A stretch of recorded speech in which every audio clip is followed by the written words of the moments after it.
Far beyond the reach of Earth, beyond the numbered sectors patrolled by the Green Lantern Corps, beyond the edge of what most beings would call the known universe, there is a place called the City Enduring. A Dyson swarm, a habitat built from the shattered remains of two dead worlds, home to 20 billion souls. 20 billion lives, suspended in the dark between stars, held together by law, by architecture, and by something far more intimate. A virus. A bioengineered pathogen called the emotion exploit, designed to soften the sharp edges of feeling, to turn rage into mild displeasure, grief into quiet sadness, and love into something manageable. For 500 years, the emotion exploit has kept the peace. 3 species, the winged Na, the plant-based K-Topli, and the digital Ott, have lived side by side without a single murder. Until today. My name's Sojourner Mullen. Most people call me Joe. I'm a Green Lantern. The Green Lantern of the Far Sector, to be precise. Which means I'm the only one out here. No backup, no colleagues to call. Just me, my ring, and 20 billion people who weren't sure they wanted me here in the first place. I used to be a cop back on Earth. Before that, a soldier. Before that, just a girl from a struggling family who wanted to make the world better. The Guardian who recruited me said I had something rare. The will to live with fear, not just overcome it. My ring doesn't run on fearlessness. It runs on courage. On choosing to act even when you're terrified. Right now, standing in the middle of a murder scene that shouldn't exist, I'm choosing to act. Lantern Mullen, I apologize for the early hour. The Council has requested your presence immediately. I got your message, Citizen. Walk me through it again. From the beginning. The victim's name was Steven of the Glacier, a K-Topli male. He was found in platform Ever Forward at approximately 0300 hours. The cause of death was consumption. He was eaten. Eaten? Partially. The suspect, Miley Thorne, also K-Topli, was found at the scene. She was incoherent, her emotion exploit clearly suppressed. Toxicology confirmed the presence of switch-off in her system. Switch-off. The drug that kills the exploit. Correct. Without the exploit, her species' natural dietary instincts apparently overwhelmed her. And where's Miley Thorne now? In custody. Maximum security detention. The Council wants to address this before the public finds out. A murder, Lantern Mullen. The first in 500 years. You can imagine the implications. I can imagine a lot of things, Citizen. Let's go see the Council. The Trilogy Council. 3 beings, one from each species, elected for life, holding absolute authority over the City Enduring.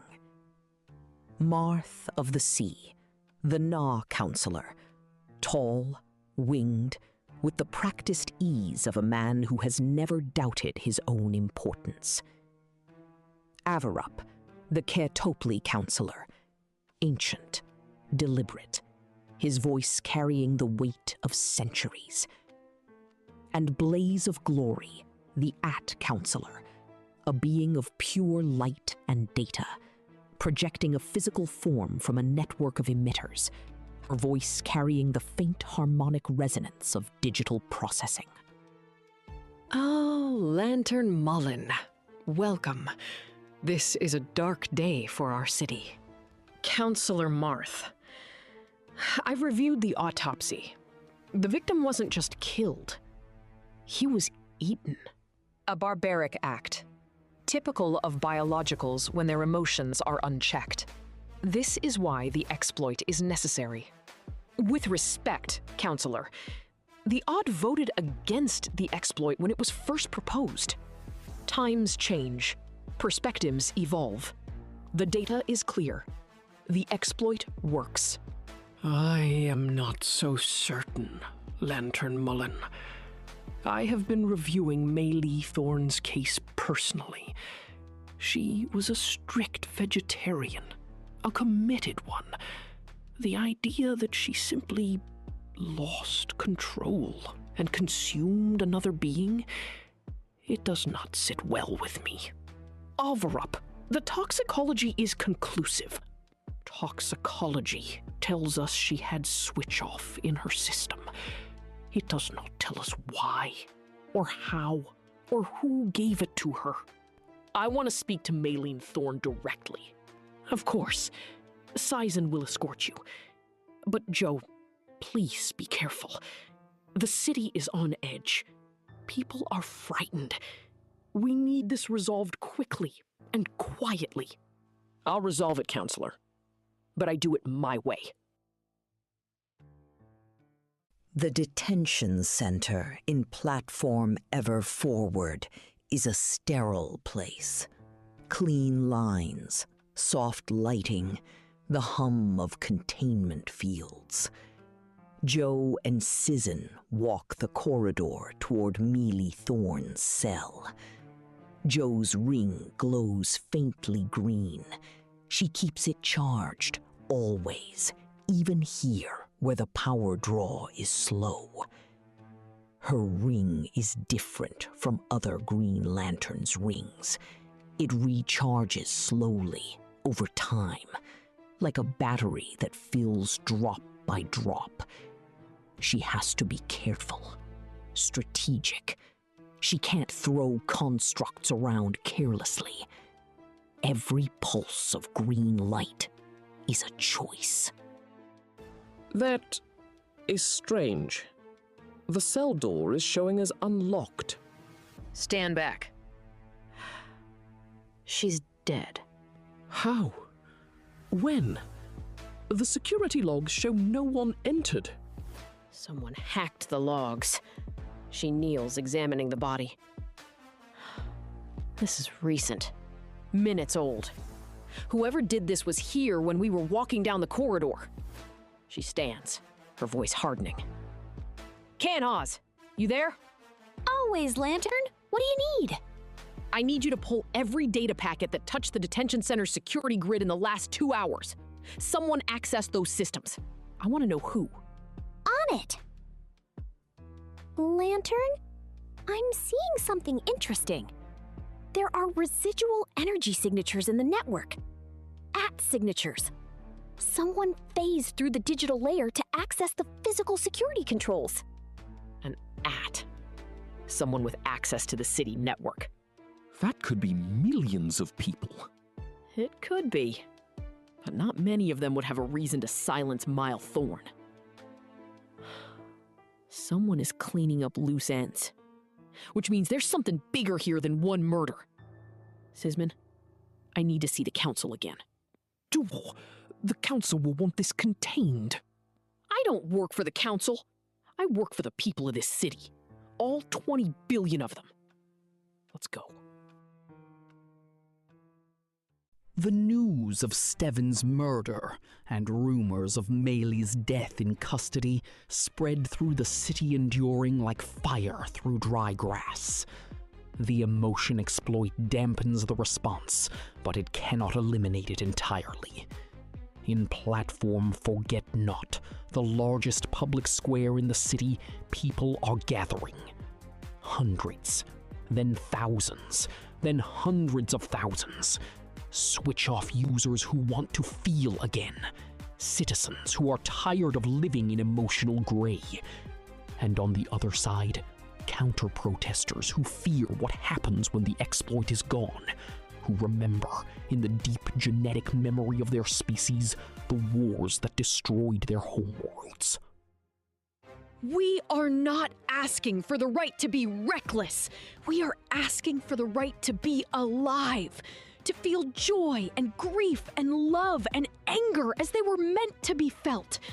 The exploit was supposed to be temporary, a bridge to peace. It has become a cage. Citizens of Platform Forget Not, I am Lantern Mullen, Green Lantern of the Far Sector. I hear you. I see you. I am asking you to remain peaceful. Your voices will be heard. Lantern, Counselor Marth has ordered the Peace Division to disperse the crowd by force. What? Citizen, tell them to stand down. These people are unarmed. The situation is out of control, Joe. We must restore order. By shooting at them? Ring maximum output. Construct. Dome shield full coverage. Nobody fires another shot. I am the law out here, and I say this ends now. That cost me. Go home. Stay safe. I promise you, I will take your concerns to the council, and I will not let them be ignored. You kept your word. Most people in authority don't. I'm working on being different. You organized this protest. My husband was Steven of the Glacier. He was killed because someone lost control of their emotions. But that someone lost control because they had no practice regulating them.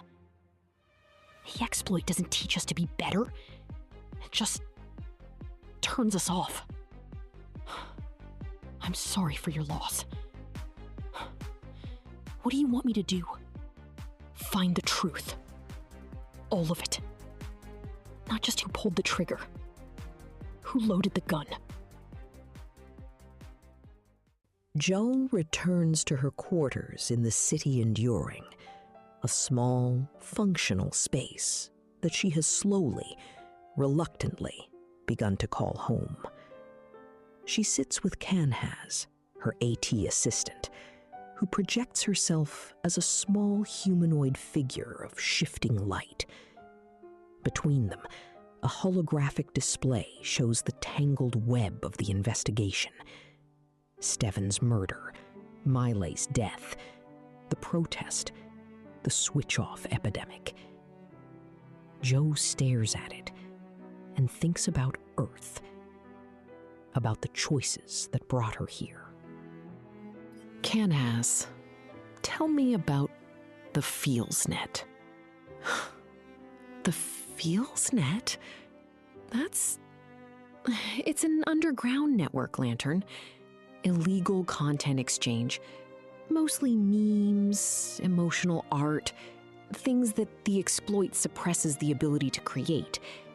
People who take switch off can make art again. Real art, with real feeling in it. And there's a market for it. A black market. A very lucrative one. Lantern, I should tell you something.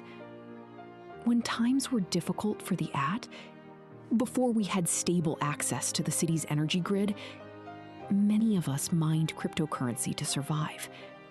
I was one of them. I spent years in the digital dark just working, accumulating. It's how I know the underground network so well. That's not something to be ashamed of. No, but it means I know how the money flows. And the money for the switch-off trade, it's enormous. Whoever controls it, controls the emotional underground of the entire city. Someone is farming emotions, forcing people to take switch-off so they can produce creative content, and then selling that content on the FeelsNet. That would explain the scale of the switch-off epidemic. It's not just recreational use, it's industrial. I need to follow the money. Canhaz, can you trace the cryptocurrency flows? I thought you'd never ask. I think about my old partner back on Earth. The one I reported for brutality. The one who nearly beat a suspect to death while I watched.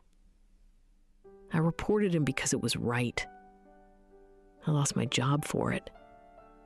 And then a guardian showed up in a bar and offered me something I'd been looking for my whole life. A chance to do the job the right way, with the power to actually make a difference.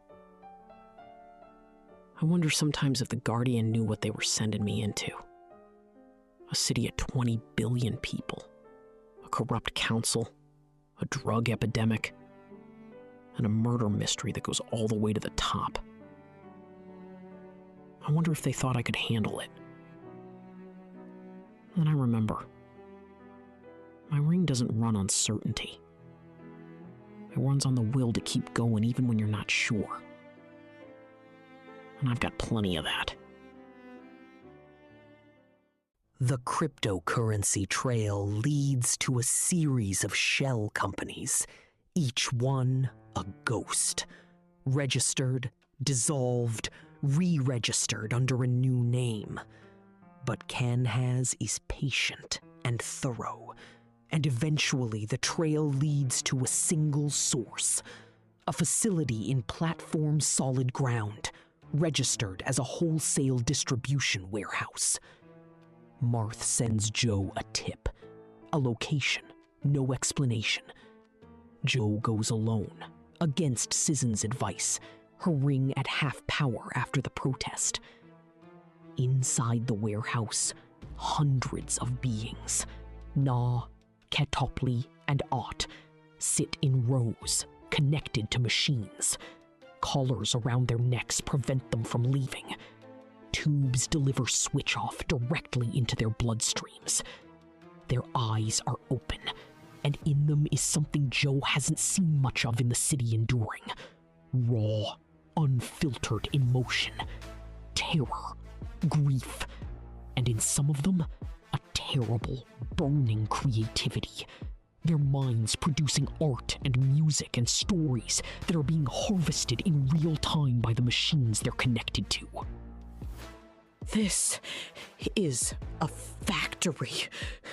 They're farming emotions. They're using people as content generators. Lantern, I've traced the funding for this facility.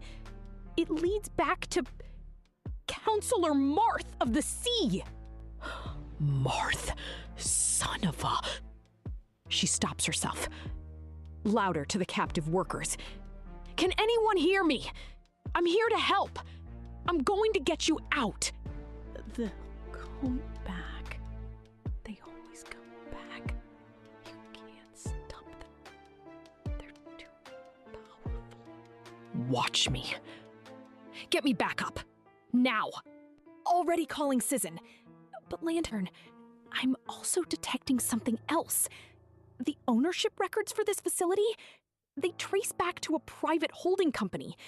And that company is owned by Counselor Marth of the Sea. A long, terrible silence. Marth. Marth, I knew you'd find this place eventually, Joe. You're too good a detective. You're behind the switch-off epidemic? The murders? I want to end the exploit, Joe, but slowly, controlled. The money from this facility funds a revolution. You're exploiting your own people, forcing them to suffer so you can play God. It's the only way to break the system without destroying the city. Sizen. Lantern Mullen, I have a warrant for the arrest of Counselor Marth, issued by Counselor Blaze of Glory, on charges of trafficking and conspiracy to murder. Joe? Glory issued the warrant? She did. And she shut down half the referendum voting servers. She's limiting the ability of citizens to vote, particularly the AT. Joe, she's been playing us, both of us. She let Marth's scheme run because it gave her leverage. And now with the peace division spread thin managing the protests, she's making her move. Marth, she's going to use the military to take control. She's been planning this for years. The AT, if they control the military, Blaze of Glory. Her voice suddenly filling the room from every speaker, cold and triumphant. Congratulations, Lantern Mullen. You've solved the mystery. A pity you won't be able to do anything about it. Can has. Over comms. Panicked. Lantern, there are explosions across the city. Anti-bombs. Antimatter pulse weapons. Someone is threatening to destroy the solar shields if the referendum servers don't come back online. Joe, did you...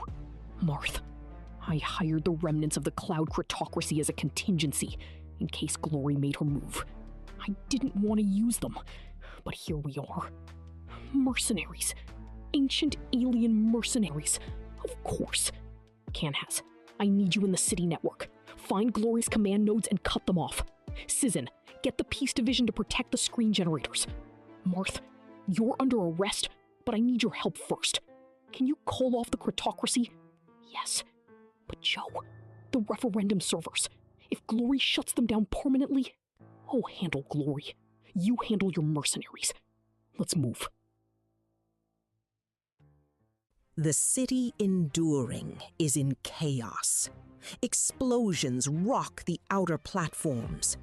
The Peace Division is split between protecting the screen generators and fighting the military units that Blaze of Glory has turned against the civilian population. In the council chambers, Joe Mullen stands alone against a being of pure digital power, a counselor who has decided that biological life is simply too messy, too emotional, too unpredictable to be allowed to govern itself. You cannot stop this, Lantern. I am the city network. I am in every system, every server, every light projector. My physical form is just a convenience. Destroy it, and I simply manifest elsewhere. Joe, steady, her ring blazing. Then I won't destroy your form. I'll destroy your ability to project it. You don't have the power. Your ring is nearly depleted. I've been watching your energy levels all day. Internal. Quiet. She's right. My ring is at maybe 15%. Not enough for a sustained fight, but enough for one good shot. One precise, targeted strike. That's all I need. My ring doesn't run on power. It runs on will. And right now, my will is absolute. Joe, building to a powerful declaration. In brightest day, in blackest night, no evil shall escape my sight. Let those who worship evil's might beware my power. Green Lantern's light! What? You can't? Lantern! I've isolated her in a subnet. She can't reach the military command systems anymore. The soldiers are standing down. Canhas. The referendum servers. Back online! All of them! The vote is proceeding. Good. Good. Lantern. The situation is contained. The military has surrendered. Glory is contained in the subnet for now. And the people are voting. How's Marth? He called off the Cryptocracy. He's in custody. He'll face trial. He should. Even if his reasons were complicated. Joe, a rare moment of warmth. You did something today that I didn't think was possible. You held this city together. Alone. I wasn't alone. I had Canhas. And On. And Averup, who saw the truth before anyone else did. And 20 billion people who wanted something better. She looks at her ring. Nearly dark. I just pointed the light in the right direction. 3 days after the crisis, the results of the referendum are announced. By a margin of 63%, the citizens of the city enduring vote to begin a gradual, supervised phase-out of the emotion exploit. It will take years. There will be difficulties. There will be people who struggle to regulate emotions they have never been allowed to feel. There will be art and music and stories, real ones, born of real feeling, flooding the city for the first time in 5 centuries. And there will be grief and anger and love and all the messy, complicated, beautiful things that make a life worth living. Lantern Mullen, I wanted to thank you. You don't have to. I do. You kept your promise. You found the truth. All of it. Steven would have liked you. Tell me about him. A soft laugh, surprised. Really? Really. I've got time. I filed my report to the Guardians. I don't know if they'll read it. I don't know if they even know what's happening out here in the far sector. My ring is recharging. Slowly, the way it always does. Drop by drop, day by day. I think about Earth sometimes. About the choices I made. About the partner I reported and the job I lost. And the bar where a Guardian found me and offered me something I didn't know I needed. I think about what it means to protect people. Not to control them. Not to manage them. To protect them. To stand between them and the things that would crush them. And to trust them to figure out the rest. The city enduring is figuring out the rest. It's messy and uncertain and beautiful. I think I'm gonna like it here. And so, in the far sector, in a city built from the ruins of 2 dead worlds, held together by will and law and the slow, stubborn hope of 20 billion people, a Green Lantern named Sojourner Mullen sat with a widow named Anne and listened to a story about a man who was loved. The emotion exploit was fading, feelings were returning, and in the vast, dark space between the stars, a small green light continued to burn, steady, persistent, unafraid. My name is Sojourner Mullen. I'm the Green Lantern of the Far Sector, and I'm just getting started. Far Sector, The City Enduring, a fan fiction audio drama. Based on the comic series by N.K. Jemisin, with art by Jamal Campbell. Green Lantern created by John Broome and Gil Kane. This is a fan-created work, made with love and respect for the source material.